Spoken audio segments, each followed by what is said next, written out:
देखती आंखों सुनते कानों को मेरा सलाम। आज की ये वीडियो खासकर फर्स्ट ईयर में होने वाले तुलबा के लिए है जिन्होंने फर्स्ट ईयर में जाकर आईकॉम रखना है। आज हम आपको बताते हैं कि फर्स्ट ईयर में आईकॉम वाले स्टूडेंट्स कौन कौन सी बुक्स पढ़ते हैं। फर्स्ट ऑफ ऑल जो भी फर्स्ट ईयर में होता है स्टूडेंट, उन्होंने ये 3 बुक्स तो लाजमी पढ़नी होती है। इसमें इंग्लिश आ जाती है, इस्लामियत आ जाती है और उर्दू आ जाती है।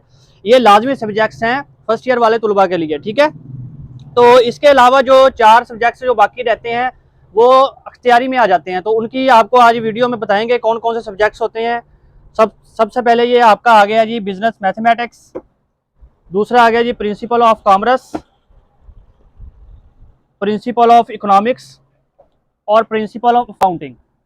इसके अलावा ये इंग्लिश मीडियम में है और ये आपको उर्दू मीडियम में भी मिल जाएंगी, ठीक है। जिस तरह के असूल माशियात, असूल तजारत, इसी तरह असूल तजारत वगैरह, इसी तरह इनकी 4 बुक्स जो है ना वो बाकी भी आपको मिल जाएंगी।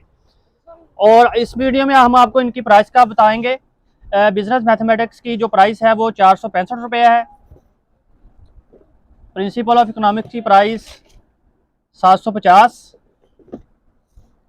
Principal of economics 725, principal of accounting 850 और इसी तरह इनकी उर्दू मीडियम में जो है उसकी प्राइस जो है वो 795, असूल माशियात की 765। और इनके अलावा इनकी जो है ना अजीम एकेडमी वालों की इस्लामियत लाजमी और उर्दू की भी है, तो इसकी प्राइस जो है 750 और इस्लामियत लाजमी की है 550। आज की ये वीडियो आपको कैसी लगी कमेंट बॉक्स में लाजमी बताइएगा। वीडियो को लाइक शेयर और सब्सक्राइब लाजमी करें। अल्लाह हाफिज़।